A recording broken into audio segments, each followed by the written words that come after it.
Now is your time to flame. What's happening, everybody? Welcome back to the 13th floor, where the furniture isn't always the best, but the views are amazing. I'm your moderator, B. Jones, and I'm here today with Deacon Rue, bro. What's going on, doggy? Rue, dog. Rue to the Qs. 25 today. Oh, well, happy Qversary, team. I didn't know the bros was 25 today. Did you set out a march for the bros? We set out a virtual march for the bros. The 25-year-old knees can't handle it, huh? You're right. Nah, it's the Achilles. The Achilles, easy. Moving right along, man. Jay Dace, what's happening? T.I., what's going on? Hey, what's going on with you, baby, man? We out here living life. Living life, another day, another dollar, huh? Another day, another dollar, man. That's all you can do. Easy. Mr. Logistics is back again. DJ, what's going on, brother? Everything's good, man. Good to be here. So let's get this thing cracking. Let's get it cracking. Mr. Positivity, you know I'm going your way next. What's going on, baby? Here's our chance to make it. If we focus on our goals. If you dish it, you can take it. But remember, you've been told. It's a different world. Hello, everybody. Glad you're here. Glad your ears are focused on us. I appreciate it. Thank you very much, and let's get this thing going. Let's get it. Let's get it, man. DJ Barry B Fresh El Fresh Dente. What's happening, my brother? Fish don't fry in the kitchen. Beef don't burn on the grill. We done came a long old way just to get up that hill. We moving on up, baby. Let's go ahead and get this thing going. Be Fresh in the building. Y'all know what time it is. I'm ready. I'm fired up. Let's get it. In other words, he's saying he's prepared. So, the prolific one, Coach K. What's happening, bro? Now the world don't move to the beat of just one drum. It takes different strokes to make the move, to make the world move. I'm good, man. What's going on? My dog said he wasn't going for it this week, man. I'm good, bro. I'm good. I'm glad you was ready. You was ready to catch the mic that time. I'm glad. I was ready. Unfortunately, we lost T.I. He has no idea what just happened in the last three sequences. Come on, man. I'm a side with my dog this time, man. I'm pretty sure he knows all three of those shows, man. We're gonna age check him real quick. This seems to be a regular portion of the show, so we're gonna call this the age check segment. So T.I., go ahead and run down all three of those shows for him real quick, man. Show him you ain't playing. Okay, we got Different World. You know, we got the Jeffersons, and then we got Different Strokes. Wow. Survey says. Hey, that was impressive. Hey, I'm gonna hit y'all This man one. can't I'm gonna hit y'all This man one. can't name me 3 Eddie Murphy movies, but he named all them Wait, TV hold on. He said he gonna hit us with one. Standing in the child line, good times. What y'all got? Hey, Well, sing the rest of the verse. Don't just That sing the chorus. was the worst rendition of Good Times. All right, Yeah, ever. that was terrible. Are we gonna edit that out? No, Wow. Not only did he No, just like that's- give you that's 2 gonna seconds stay. of the intro, he said the name in the intro. I mean, I was like, feeling myself because I was able to run down to 3, so I thought I'd throw it out there. he was excited. Well, welcome everybody. Welcome everybody to the 13th floor, man. We got another amazing show lined up for you today. We're going to be dedicating this show to the fathers, man. So we got Father's Day coming up in a few days. So we want to definitely shout out all the dads, the fathers, the stepdads, the father figures, and everything in between, man. Happy Father's Day to those out there today. Before we jump all the way in to congratulating the fathers and recognizing the, what we got, 1, 2, 3, 4, 5, 6 amazing fathers on the podcast today. Sorry, Jay, you'll get there one day. Don't worry about it. Don't rush neither. Don't rush. But before we get to that, man, DJ Barry B Fresh, he was out on the turntables this weekend on his birthday weekend. Also, but he was at the Bikes on the Beach down at North Beach in sunny Miami, Florida. Golly, I miss that place, bro. North Beach Band Shell. You need to come on back. We miss you too, brother. Man, I'm trying to make it. I just got to do some heavy convincing and considering, my lady Chris to get her to go ahead and to make that move. But anyway, how was the Bikes on the Beach, man? What was going on? It was really a great event. It's been raining in South Florida, just like in Southern California. They say it don't rain. Well, in South Florida, it does rain. And it was raining very often this weekend. However, it still turned out to be quite a good event. A nice turnout as far as people. I enjoyed myself. Got to, play a very diverse mix of music. And really, enjoy the opportunity to go out there, touch the people, give them some of this freshness, and be out there for 2 days just getting it in.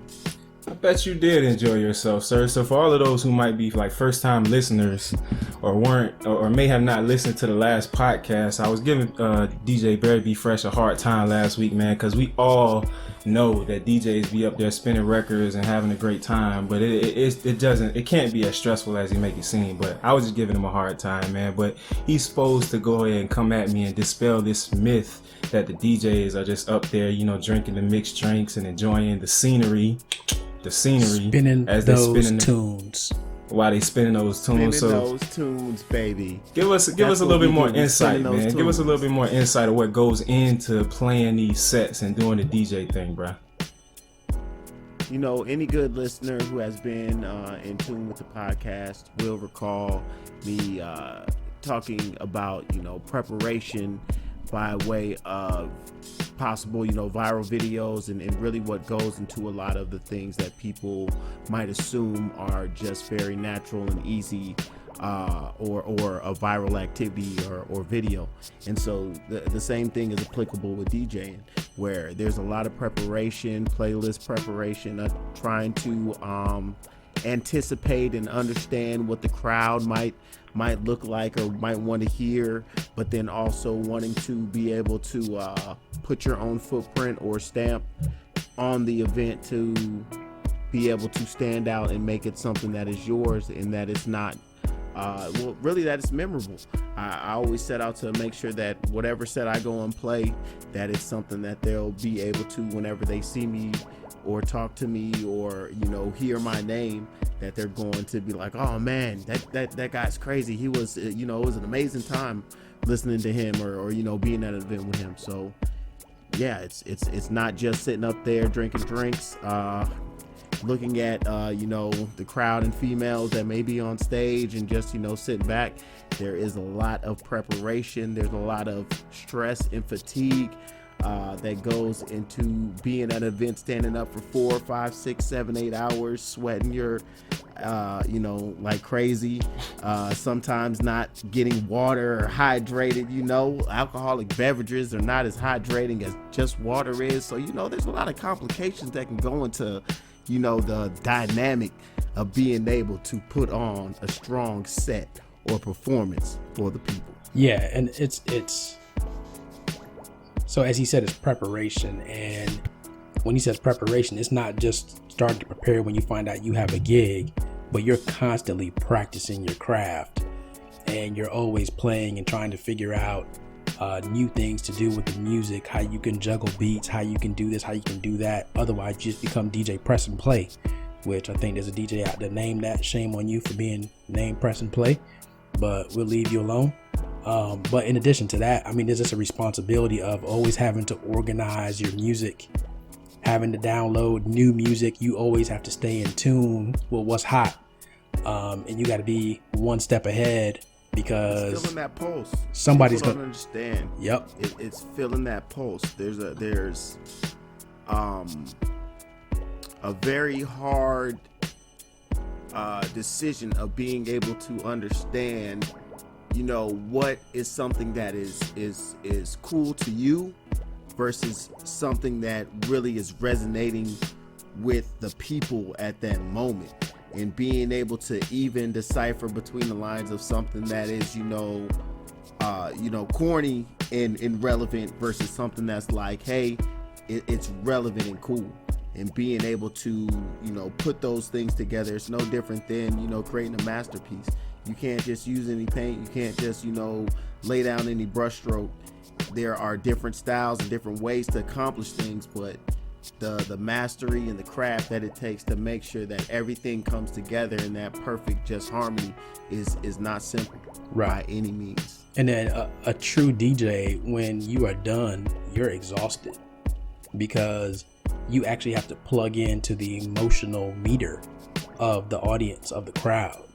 And you have to build in highs and lows into that because you just can't keep the energy level high as it can be the whole time, because then eventually your crowd is going to disappear because they're going to want to go, get some beverages, get refreshed, whatever it is. So you take them through different highs and lows, and that's what makes a good DJ, is somebody that can connect, plug in essentially to the energy and the vibe of the crowd. So it's a lot more taxing than people think it is.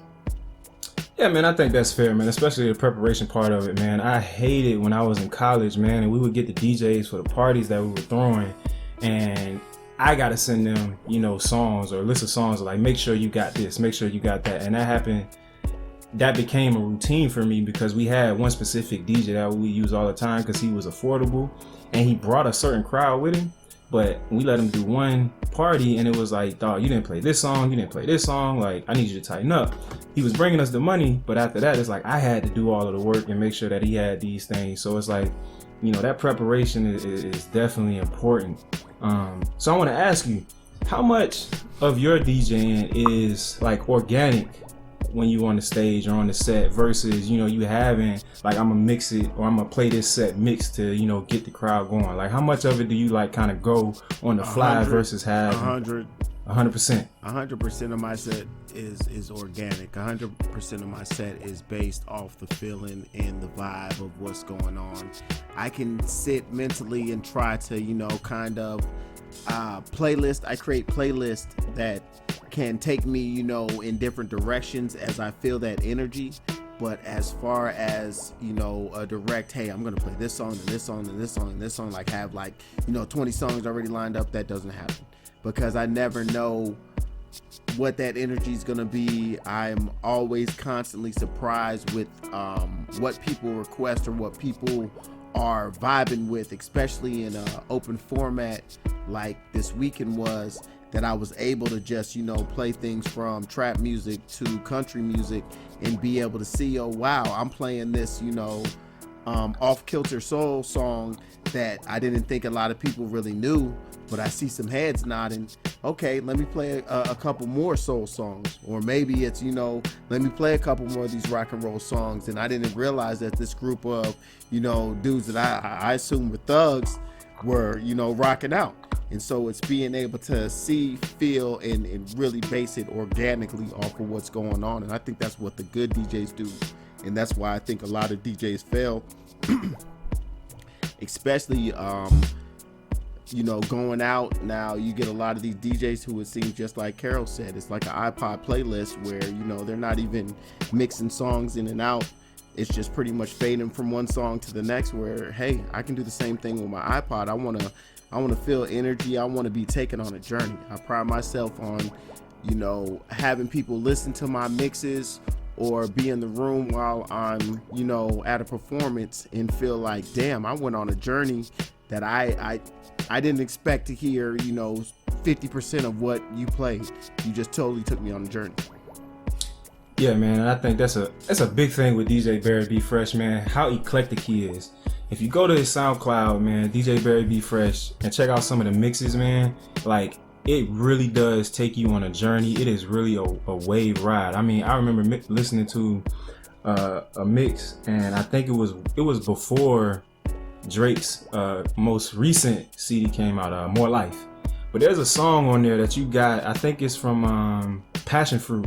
You got that beat mixed into that into your mix or whatever. And I'm like, dang, man, when I heard Drake's song, I heard this before and I couldn't think of it. And I end up listening to one of your mixes and it comes right in. But even that song is just an eclectic vibe or whatever. And like, he does an amazing job with bringing in the different genres of music and making them mesh very well together. So I definitely want to invite all the listeners out here, check out DJ Barry B. Fresh on his Facebook page.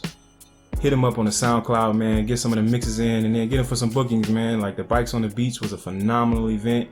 We got nothing but great feedback from it, so we trying to get my dog out there, get him on the turntable so he can turn up for your event. Yes, please make sure you can hit me up at barrybfresh@gmail. Also, any social media, Barry B Fresh. I am out there and willing and able to come and make your event super fresh. And that's BARRY, the letter B, Yes. fresh. Fresh. Yeah, man, it was truly evident this weekend, man. You had it on point. We need to get you out there more, man. The people want me. Just want to make a point about what you said, Brett, back about your DJ on campus and how you had to give him songs. I don't remember. I'm trying to think back to when we were in school if we had to do that, but we had some fire DJs back then. I mean, they played the same we tracks. had Sage and Rufus. Yeah, Sage Aldrich. and Rufus. Special K. Rufus and Aldrich, and I mean, they had a bunch of, so it's weird to hear. I just was surprised to hear you say you had to give a track. I'm not gonna put him out there because DJ. I think I think he No, might have no, been no tired. name, I'm not no gonna put him name. out there, but he brought the crowd, man. So it was like you could count on another 100 to 150 people to come in. So it was like, all right, I can weigh the cost benefit analysis on this thing, and it's definitely worth me go ahead and giving him these 20, 30 songs that I need to make sure he hits. Plus, back then y'all had DJ Coach K on the turntables. I don't know what he was going by back then, but Coach K was definitely not on the turntable. We I thought you was DJing too, girl. What happened? Not at our parties. No, that was after. No, sir. I was managing the talent. That at rhythm. time. Yes, that- he was, and on the floor occasionally getting it down. A couple, you might hear a Trini song drop down, and he do his 2-step, and then he back off. That rhythm style. Okay, I and got watch. you. So, yes. But please continue on the journey of the DJ master, Barry B Fresh. Hey man, I kind of don't like how you kind of doubted my skills there for a second there. But he's like, oh, what? No way, what? No. I'm going off of factual information that while we were in school, you were not in DJ booth in the I'm Rascaller. gonna tell you, ironically, I just saw in my time lapse the pictures of both of you guys at the baseball game, you and Carol Art, and then it brought up Carol's DJing. I don't know what event it was or what you had put in the room. Somebody's but bachelor party you or were something after DJing that game. something. It was somebody else's DJ equipment that they had no idea what they were doing. Yes. Yep. Yeah. And Carol and I went to there. It was in a random room, and the music was in one room, and then the party was in the other room, and we were just like, we're bored, so let's go over there and start pressing some buttons y'all and just playing hopped around on with these it. random turntables and just started spinning. Correct. Yes. It Officially wasn't press play. turntables. It was a control. It was a controller. Yes. Control. Oh yeah, so I don't know what that means, man. Turntables are actual records, the record players, whereas a controller is that big piece of machinery that has where it's like the little fake mini record thing. turntables. Okay. Exactly. Okay. However, my DJ set when I did have it was DJ Techniques Technique Pioneer. Never mind. 1200s. Yeah, The 1200s with the Serato 57. But anyway, proceed.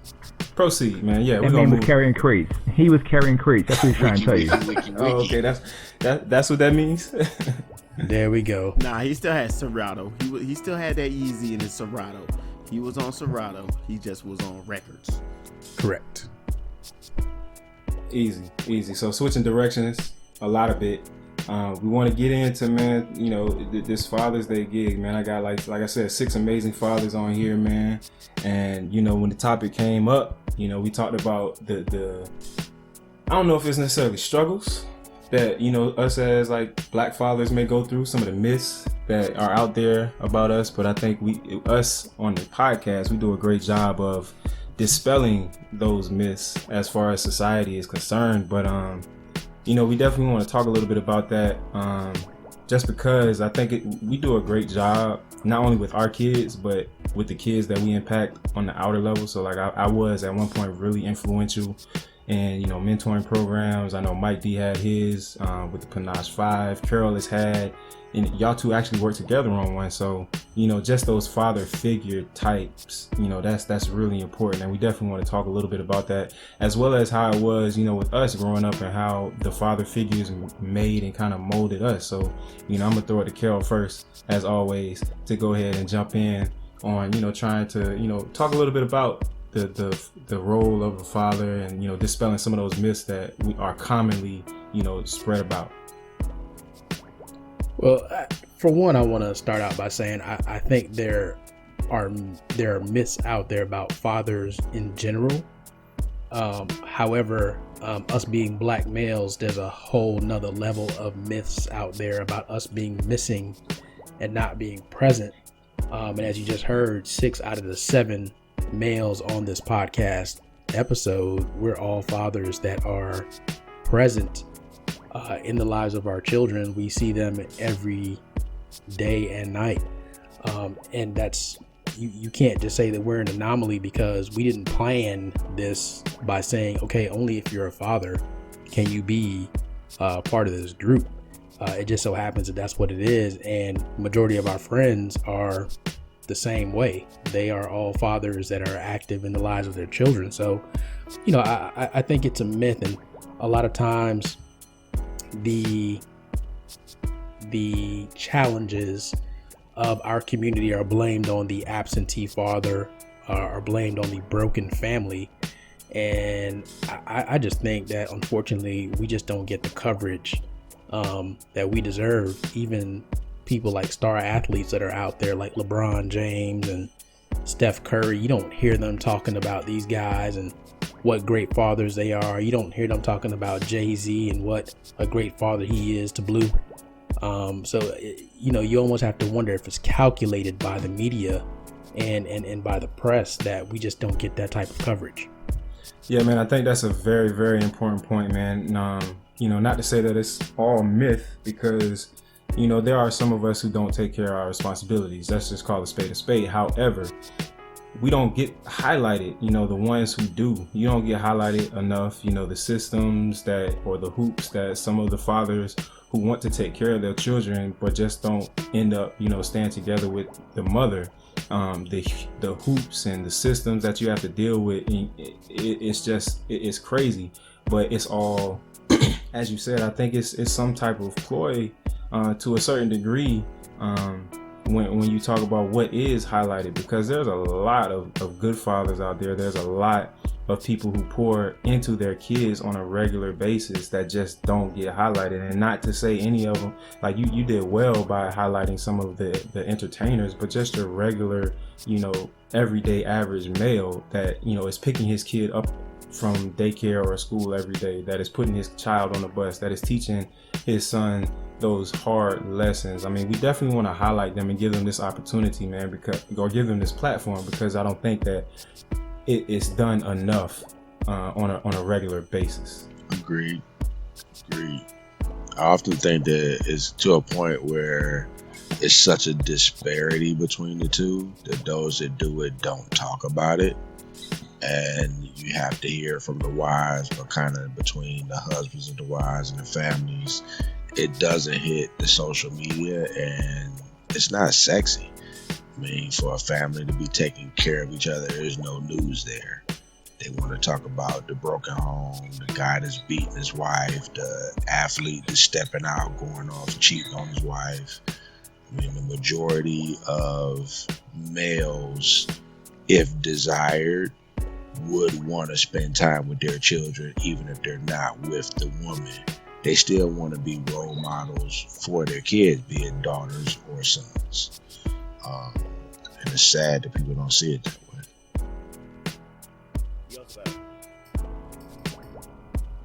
You also got to take in consideration, and one of the things I talked a lot with educators, because one of the biggest places you start hearing these myths is in the school, where the child's father is not involved. We don't ever see him. We don't hear from him. Well, you have to take a step back and take a glimpse and measure, what is your measure of involvement? Because your measure of involvement from the outside you don't see everything that happens once that kid is not inside in your sight anymore. Involvement for some dads may be because, I mean, like you said, call a spade, because mom and dad aren't together, and mom and dad may still interact, but it's just for the sake of the kid. Dad's interaction may be, like you said, dropping off, picking them up from school, or spending time with them on weekend, but you won't see them at the school functions because why not? Mom won't let them be there. A lot of times it happens in the schools where you see a lot of minorities at more often than not, but at the same time is what does involvement mean and how you're defining it, and you have to take a quick look at the community that you're serving before you can say that people aren't involved. It goes the same way with mothers as well. When people are working 2 or 3 jobs to keep the house together or keep food on the table, that level of involvement, that definition of involvement means different things for different people. So because I'm able to take off at a certain time and go to a school event doesn't mean that every single other father there is going to be able to do the same thing. So we have to check ourselves when we come up with these definitions and apply it across the board, because it's not the same thing in the same measurement everywhere we go. I think you get the example too that, you know, when we look back at our dads or our stepdads or whoever person that raised us, we look back and say what we wanted to be. So us 6 individuals had the opportunity to look around and see what was there. We wanted to make sure our kids or our kid went through or is going through or having the opportunity to see. I know personally, I told myself that I would make sure that I was there. I was an active participant in my son from birth up until, you know, I'm no longer here. That didn't just mean a paycheck, or it just mean, you know, going out to play sports, but, you know, growth, development, education, the doctor's office, like all those small things that factor in. And sometimes people just forget about that. That's how I make sure that I, you know, was active and stay active. Right. But I think Carol was was going to make a point earlier about that level of activity, or what about for that person who just doesn't necessarily have that, who grows up without that, you know, strong father figure in the household. And I think Carol, you mentioned how that is kind of alluded to as a larger factor in what breaks down the household and what brings up young men to, I guess, be all kinds of problematic in their upbringing or in their growth and development. Yeah, there's all types of statistics out there that say, you know, young men are more likely to go to jail if their father's not present in their life, or young men are more likely to drop out of school. There's many statistics that I could give you, but, you know, I'm a product of a single parent home. Yes, I did have my grandmother there as well, but there's so many statistics that I guess I'm the anomaly to, and I can't really call myself an anomaly because there are other people on this podcast right now on our team that grew up in a single parent household as well. So I don't really buy into that. I think there are other things out there, like when you look at poverty or equal opportunity to jobs, or just society changing in general with, you know, what can you do with a single parent income versus a dual parent income. I think those are other statistics that absolutely contribute to it, that we got to look more into to really understand and not just jump to the immediate and the most obvious thing of the missing male parent. Right, because I can speak to that. You know, my mother pretty much raised me and my brother for the most part. I mean, we did have a stepfather for a period of time, and then our father, he was active, he just was not always physically present. So, you know, we would get phone calls, we would see him if he was in town. He was in the military, so when him and my mom split, you know, those visitations became, you know, what we began to get used to. So we really looked up to our mother. She was able to raise us as strong boys or strong young men to the best of her ability. And, you know, I was able to grow up and learn, you know, the difference between right and wrong. And I mean, I had other strong male figures, so I do feel like that is important. but it also comes to the parent who is there to do as much as she can to surround the child with the right opportunities and the right examples for them to grow and make those good decisions that are going to help benefit them in life. Yeah, and listen, there are some consequences, right, to that male figure not being in the home, especially with what you see on TV, media, and what society tends to say. So for me, not growing up with my father, I was very concerned about becoming a father myself, because I was like, okay, do I know what it is to be a good father? Do I have that example, or am I going to fall into the same cycle and be an absent parent? So that was something that I had to overcome before I could accept being a father, and realize that just because my father wasn't there, that didn't really have any impact on what the potential of me being a good father would be. Exactly, man. I mean, you know, you have Asher, when you get put in to that situation, man, I think it becomes a point, or it becomes more about what type of person you are. You know, I didn't ask, you know, for Kellen when he came along, but I was put in that situation, and you just have to step up and handle the responsibility. And, you know, I had examples of that, but Carol didn't necessarily have male examples of that, and he's the most loving father to Asher he can be. So it just comes a point where it's something intrinsic inside of you, you know, that you just know what's supposed to be done or what needs to be done. And for those who may not want to, I guess, succumb to that, and, you know, tend to look the other way when it comes to their children, like it's sad, because, you know, you miss out on so many things, especially like when I look at, you know, my daughter and me being her stepfather, and a lot of the things that her biological father just misses out on, and it just, to me, it's crazy. And this is a person who came up with two parents in the household, so it just goes to prove your point where, you know, that even though it's important that you have that strong male figure, it doesn't necessarily equate to, you know, what society says, oh yeah, he's going to be a great father, or he isn't going to be a great father. The decision still rests with that person to step up and handle the responsibility. I've noticed where the friends that I grew up with from childhood, it's been different for those that have had a boy first versus a girl first.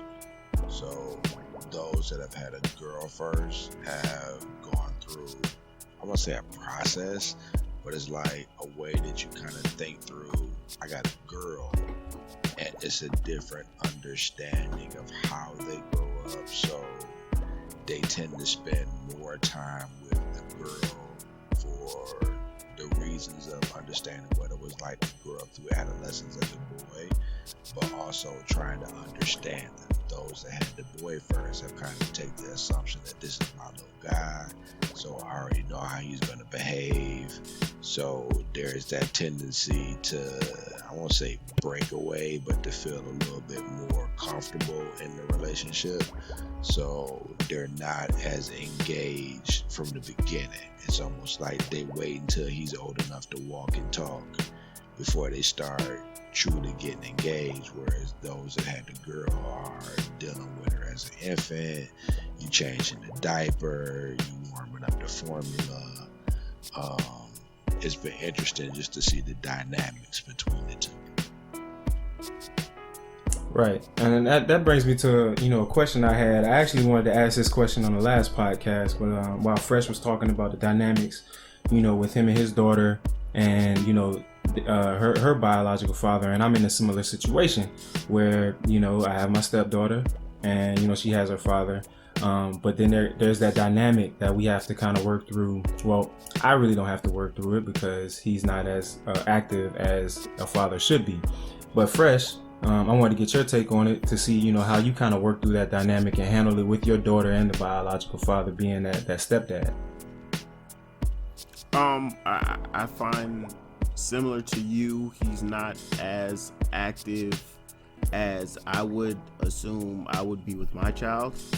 However, you know, at the end of the day, it's about Taylor. It's about my daughter, and it's about making sure that she's taken care of. You know, there have been plenty of times that I've, you know, questioned or tried to understand what his thought process could be as far as not, you know, picking up the slack where I felt that, you know, it was his responsibility. But overall, you know, it's always just about the child, and always just about making sure that, you know, they understand that you love them, that you are there for them, and that you are continuing to try to make them a good, positive member of society. I think the proudest moments of my life so far are when I allow or somebody gets to, you know, watch Taylor, and the response I get of how good she is and well behaved she is, you know, lets me know that I am apparently doing the right thing. I guess my story with my stepdad. So my dad was around up until about, I would say probably like 8 years old, I guess, 8 or 9, and then there was a gap between, you know, that age and like 12, and then Mr. Tim, I call him, but my stepdad, he came in around 12, and he was the figure that allowed me to, you know, adjust myself, become the man I am, and he taught me a lot of things. And it's, you know, I didn't come in, and most people, when they have a dad come in or a male figure come into your life at that age, you're defensive, and you're kind of like, well, you know, you're now coming to my space because you're, you know, about to be a teenager, you're in your mindset. But I didn't have that thought, and I just went straight into it and saying, okay, well, let's see what he's going to show me. And, you know, of course, it took a year or two to really grasp what he was trying to show me.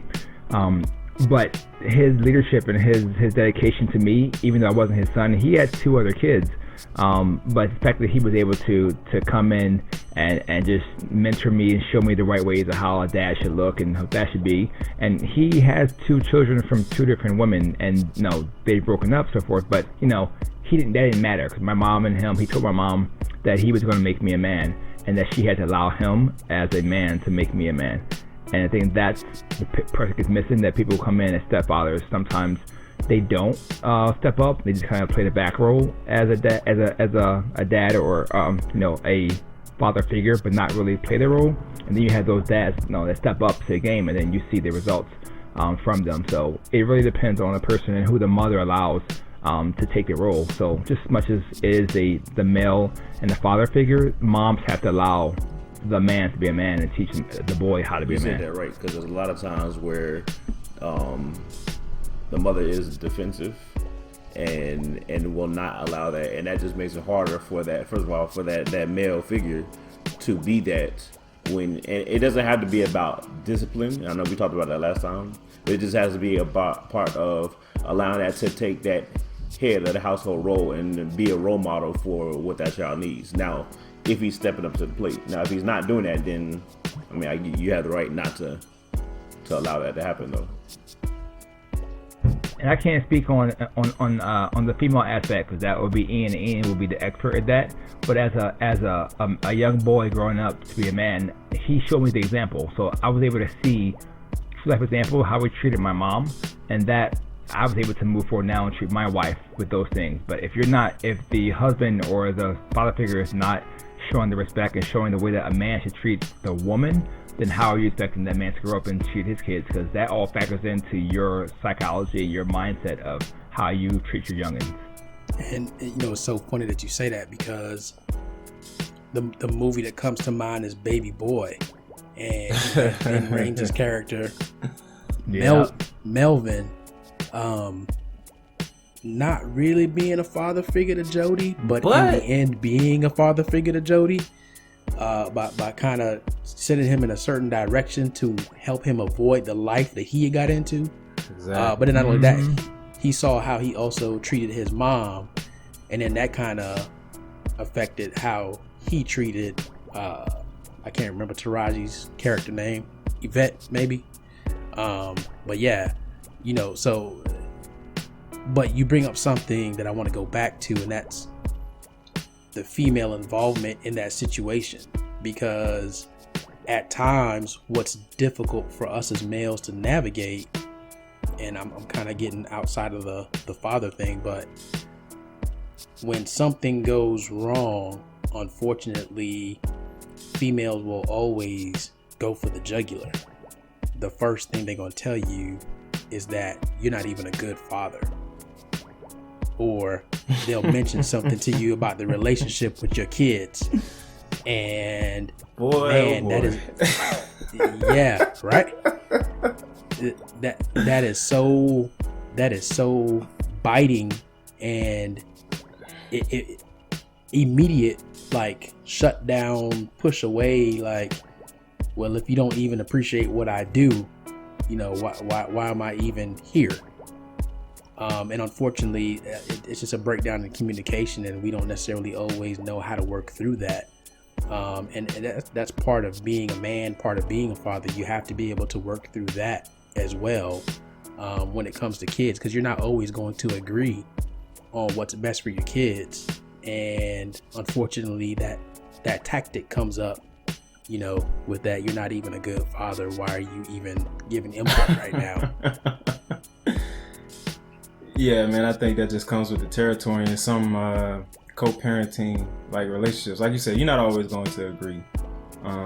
I do think that as men, and just being somebody that's in that type of situation, when you take those on the chin, man, like Fresh said earlier, you have to realize what's most important, and that's the child at the end of the day. So no matter what someone says to you, it's really about what you feel in your heart. Because if you don't feel like you're the good father or the best father in the world, then yes, it's gonna hit home a little bit harder than it would just being words that you don't like, or the disrespect you may feel for the words and how biting they are. They may not have any truth to them, and that's what's gonna find you that comfort. But if you are that, you know, great father or whatever, you know, you kind of just got to take them on the chin and remember that at the end of the day, it's about your son or your daughter or your child and what's in their best interest. And then eventually you and your co-parent or whatever should be able to come to some type of middle ground, man. But yeah, definitely you gotta keep that in mind whenever you're in that type of situation. Never let that be the reason that you kind of take a back seat, because that's what they want. If somebody's telling you that, then that's what they want anyway. And I feel like there's nothing more gratifying than them seeing how much your child adores you when you're around, because they know who their father is, they know who their mother is, and they love being around the both of you. So if you're doing everything you're supposed to do, that stuff, you know, it's gonna make you mad, angry, whatever, but it's not gonna mean anything at the end of the day. You hit the nail on the head right there. That's the thing I said from the get go. Like when you enter this thing, fatherhood is like there's never a time. I vowed to make it. Nobody can ever say that I didn't do the best for my child, no matter what happened with everything else. That's number one. And I tell you, I'm a father before I'm anything else. Because what I do is a direct reflection on how they're going to live their daily life and how I'm setting them up to live for the rest of their life. Nothing else is as important right this second as that father figure. And no matter what they say or anybody else say, I know in my heart that I've done everything I can to the best of my ability. What I wanted to go back and BJ, that's exactly it. Is as a father, you have to strive to do the best you can do for your kids. And sometimes, unfortunately, we end up in situations of separation, divorce, or whatever, and we allow that to push us away from our kids. And that's the part that we have to work through and always agree on, that no matter what, the kids are always going to be the most important. And I think, unfortunately, in our community, some of what people talk about and some of the myth creation surrounds that, and that's the breakdown in communication between mother and father. And that's something that I think that doesn't get enough attention, that doesn't get the thought or the energy that it deserves. So look, most of us here on this, we're not in that situation, but a lot of people think that as males we don't talk to each other, but we absolutely do. And that's how we can talk on that perspective, because we know it. We've seen it happen. We've seen enough of our friends, brothers, family that have been through that and are going through that. And I think that's where the problem comes from. And that's where how the myth continues to spread. So look, hey, for the brothers out there that are going through it, in the effort of your child and their future, try to make that situation right. It's not easy. It takes a lot, but I think for any mother, if you make it known that your efforts are on behalf of the child first, I can't see them turning that down, at least not repeatedly. And it's a twofold process, because I know mothers who are in situations where they've just had, a child by somebody with other children, and, they are fighting the hurdle of how do they effectively love the other children when, their bond with their personal baby is very overwhelming, especially it being their first child. So it's all across the board, being able to understand that you need to put the child first. Too many people allow the child to be the victim in everything, and that is not fair. They did not ask to be here regardless of the situation, and so the fairness lies on all parties understanding that the main purpose and the main thing that we are looking to make positive is the child's life, as opposed to using the child as bait or different tools to be able to get what you want. It's about understanding, hey, our process is trying to make a better society, and it starts with making a better person to put into it. Exactly. So Jonathan, take yourself, step back, think about it, and just know it's for the better good. Do it for the better good. Do it for him. Do it, Jonathan. Who's Jonathan? Jonathan is a figure that could be anybody. It could be Bruce. It could be Jonathan. It could be Joe. It could be Robert. It could be This is the randomness that I'm talking about, man. We love him. We love him. Whomever he is out there, just know that sometimes you gotta look the other way. That was right on time. You do it, Jonathan. That was right on time. Jonathan, you do it. So from us here on the 13th floor, we definitely want to send a very, very happy Father's Day to all the fathers, stepfathers, father figures, whoever out there in the world that are definitely impacting the lives of these children. Don't forget the Mrs. Moms. The moms are out there holding it down while dad's out there fighting and doing the right thing, helping us survive here. Appreciate you. Appreciate the moms who dad passed away and they took the role of mom and dad. Is a big role you take there. So like we gave Mr. Mom during Mother's Day, you're gonna give Mrs. Dad during Father's Day. We appreciate that. Equal Opportunity Podcast. There it is. So with that being said, man, Father's Day is coming. The mothers, they make a big deal out of this the Mother's Day thing. What do y'all think? Because Father's Day for me, if the finals were still going on, I would definitely be good watching the game and a couple beers. How it goes, man. On Mother's Day, they expect the flowers, everybody to go out. We need to go to some fancy restaurant. For Father's Day, it's summertime. They expect you to grill, you to do everything. Where it's like, what kind of Father's Day is this that I'm the one sitting here doing all the work and still not, getting any type of gifts? I have the, double whammy of the fact that my birthday just passed. Art has it even worse because his birthday pretty much falls like almost exactly on it. And so, every 6 years. They spit on us like, man, whatever. No one's worried about Father's Day, whatever. You just had a birthday, dude. Be happy with that you got that.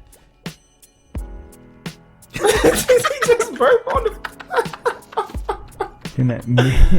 make that known that every 6 years I will get a birthday gift and a Father's Day gift on the same exact day, and that's gonna be, it's like being born on Christmas. you get screwed. Hey, so listen, it'll be interesting. It's Faison's first Father's Day, my first Father's Day, so. Actually, it's my second because he was born right before Father's Day, so I got a freebie in there. Oh wow! Last year. Wow, look at you! You got a bonus. Yeah. Yeah, man. It'll be T.I.'s first Father's Day. I love him to death. Hey, at some point in time, you got to just take a stand and say, "I'm gonna tell you what I want, and that's what I want you to get. Like, don't change it. This is what I want." I'm super easy, and everybody on this call knows what I want for my birthday, or for Father's Day. It's very simple. Red Stripe Light. Just take me out. No. That's a vacation.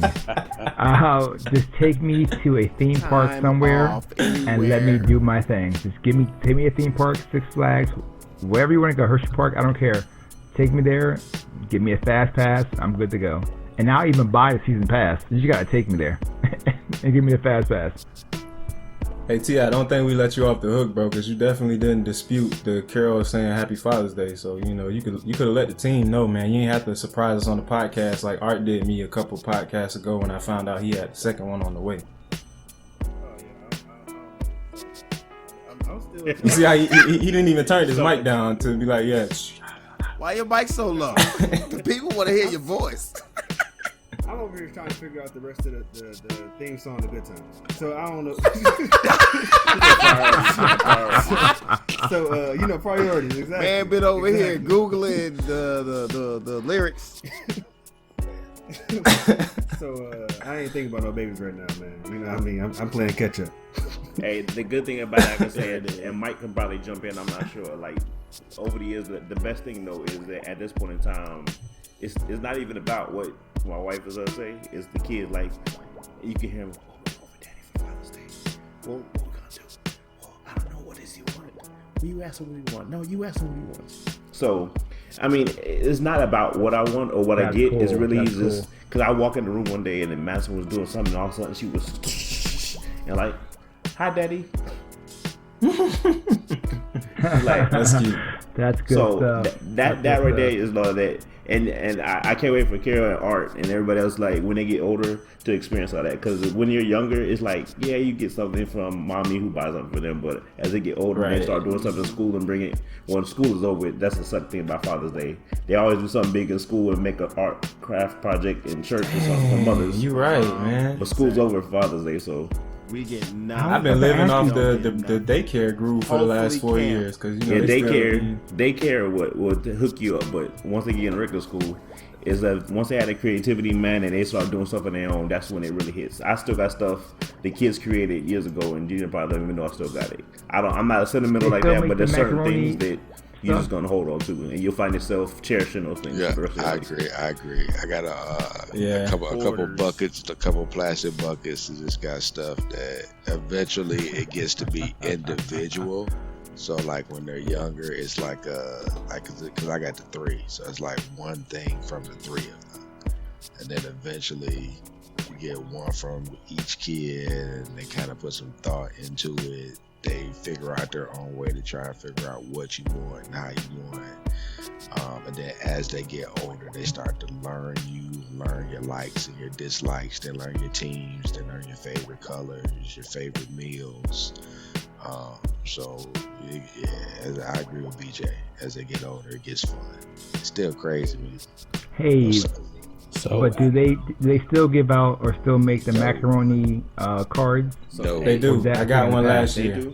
They do. It's going down. Okay. I got one looking last forward to year. that first one with my name spelled wrong. Tools that can be used for arts and crafts will be brought into your household, and you gonna be like, yeah. But I will say one thing. I had to make sure I taught them how to cook before they started making me breakfast, because because they'll get to Daddy, I'm making you breakfast. You're like, no, I'm not eating that. Mommy's supposed to be jumping in on that, man. Mommy's supposed to be scrambled toast. Why What are is you there talking so about? much salt? Why can I taste the salt? It's crunchy. Hey, how do you mess up on oatmeal? You can burn oatmeal, man. Stop it.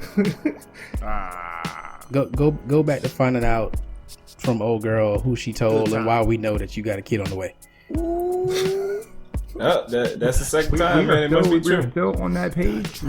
Man. He says the second time it must be true. Wow. I ain't gonna wish it on you in New Orleans, boy. I know, right?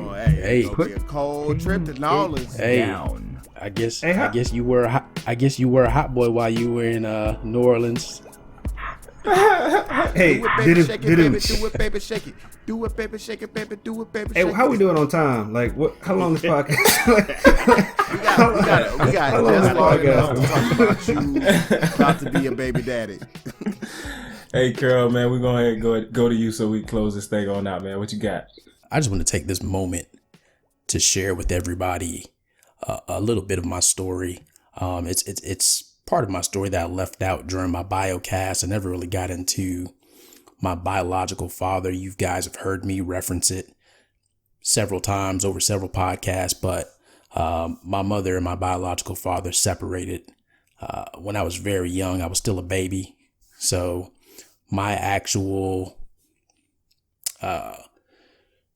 memories that I can recall of my time with my father are very few and far in between. As a matter of fact, I can probably count on my two hands the number of interactions we had in my life before he passed away.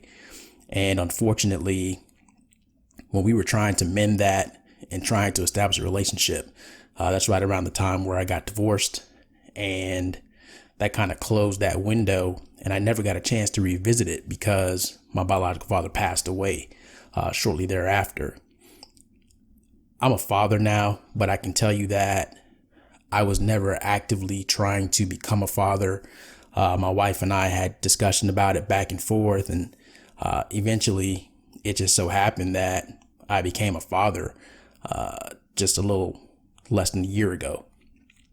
And I realized why that happened, and that was because there was a lesson for me to be learned, and I needed a greater why than the things that were in my life currently.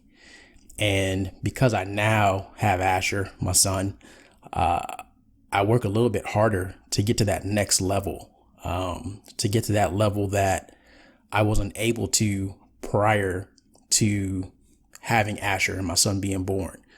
So the lesson here is that for those of you out there, there may be some things in your past that are holding you back, that you haven't come to terms with, or that you haven't been able to reconcile, that are keeping you from getting to that next level that you deserve and your loved ones deserve.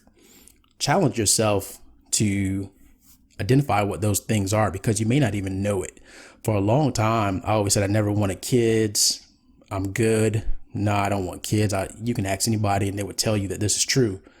But in the end, I realized that it wasn't that I just didn't want kids or whatever. It was more so that I had fear of recreating what had happened to me for a child. And I didn't want to bring a child into this world that either their mother and I don't get along, or for whatever reason, I'm not in their life the way that I should be or providing for them. I never wanted to keep that cycle going. There are those of you out there that are going through the same thing. And now that I've broken that fear and I faced it, I realize now that I was the one all along that had the ability to change the cycle, break the cycle, and provide a great life for my son. And we got a long way to go.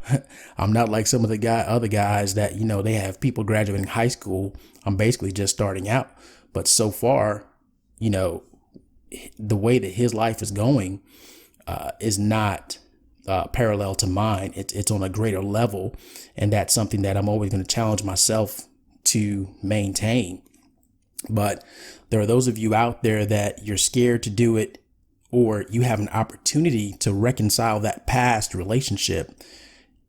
Go out there and do it. It could be your father, it could be your mother, it could be your wife. You might be in a point where you can still reconcile that and not have that anchor your ability to move forward. Go out there and do it. Go be great, to use Jay Dace's term, and be a great father. Understand what that is. Don't just feel that because you spend money on your child and give them whatever they want, that that's the key. Those things will come and go, but the memories you create, the wisdom that you can pass down, that's where the real gifts are. That's what being a father really is. And challenge yourself. Just it's not easy, but when you put your mind to it, you can do it. I have a person that works for me, and on the computer, they have a little note to themselves that says there are only 18 summers. Make each one count. So that's basically saying that his kids are only going to be in his house for 18 years, and to make every summer he has with them count. Make every day count. Go out there, be great dads. Happy Father's Day. It's my birthday. All right, when your By the birthday, time bro? this airs, Oh, that's right. Bing, bing, bing, bing, bing. How old you turning, man? 47? 55? June 15th Really? is the birthday. That's Nia's birthday, bro. Hooray! Light beer. Hooray. Middle No, of the that's- month, that's- middle of the year. That's my daughter's It's birthday. a perfect day. It's a day you can't forget. It's the only middle Gemini of the middle. season. Legends were born in June. Clearly. There it is. That's what's up, man. Well, there it is, ladies and gentlemen. We are done. 30, oh, by the way, 37. Hold on. 37. doing? I shouted out my biological father that passed a long time ago. We shout out my dad right now that's not even gonna hear this podcast, but just in case, you never know. So shout out my dad too. shout out to Poppy. How about this though? I'm gonna throw one at you. So my stepdad that I call my stepdad was also Mr. born. Mr. Tim is also born on June 15th. How Dang, about so that? we got 3. That's crazy. And my mom was born on June 12th. And my LB was born on June 13th. And there's only 2 of us. So talk about that. A lot going Legends on. were born in June. There's a lot going on in June. Yeah, Shouts definitely to one. my dad out there in Michigan. I don't know if he gonna listen. He might listen. He sometimes listens. He might listen. But, He supports us. At least he act like he supports us on Facebook. Yeah, man. Your dad. I'll tell you, If you that told your man dad to would. listen, you know he would be like, "Oh, my son's got a podcast. First What? off- Shout out to my." First off, please don't get it twisted. I definitely tell my dad to listen. However, my dad is older. Technology is not his best friend. Oh, even but though Facebook he's supposed to is. sign Emojis are the best friend. Anything that I post on Facebook, my dad supports avidly and will make sure he's commenting and will talk to me through that post. However, I'm not sure how technically advanced he is with actually being able to get to the listening portion. But either way, I love my dad all the same. Everybody who's met him known that he's a great dad. He's crazy as hell, but Zeus is the man. Easy. Shout out to Pops, man. Doing it big down in Tampa, Florida. I wish I was there. Love you, Pops. He's going to listen. I'm definitely telling, hey, if you're going to listen to one show, listen to this one. You got to listen to all 59 minutes and 52, Exactly. 53, 54 seconds to get this shout out, baby. Shout out to Pops. It'll be less with the edits. Yes, my pop's not here right now. He passed away in 2003, but I know everything we do. Uncles have stood into place since then. Happy Father's Day, everybody out there. It's always rough, but hey, you know that you take the lesson, everything they instilled in you, and you keep it going, man. So, hey, big shout out to Pops. I know you watching down on us. Same for me. Dad's died when I was 11. Had my tattoo on my right arm of him since I was 16. So, with me every day. Boom. Hat up. And my father-in-law, who passed away when Destiny was 6 months. So, love you too, Jeffrey Larkins. Boom. There it is. We got all the Pops, all the Happy Daddy Day shout outs out the way. We good. Yes, sir. Hey, Fresh, drop that just the 2 of us or Will Smith for T.I. and T.I. That's my Jr. jam.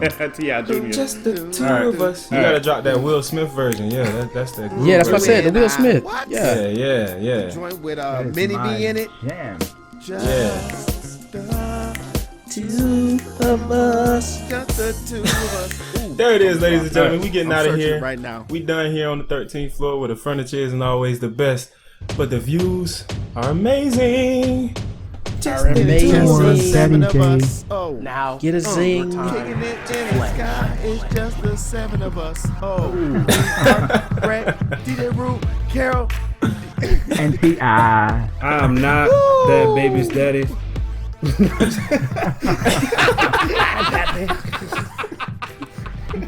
I'm going to throw it out there.